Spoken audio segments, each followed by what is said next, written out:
So, yan guys, ayan, papunta na ako niya ng school and nagdiretso lang ako niyan sa McDonald's. And, ayan, for the inom-inom lang ako ng iced coffee. And, yan guys, so busy ang person. And for the edit lang, so currently, ang subject namin is visual arts.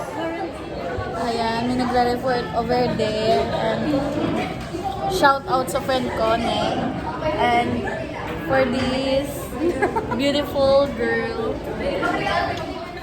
Yan guys, busy na kami dyan mag-edit dahil super hassle and napakahirap niya kasi kapag na-delete yung isa, delete lahat. And ayan, finally, natapos ko siya.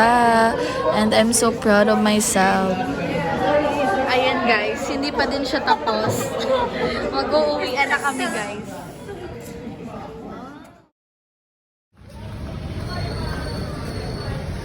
Ayan guys, pauwi na ako finally and haggard na ang person. Ayan.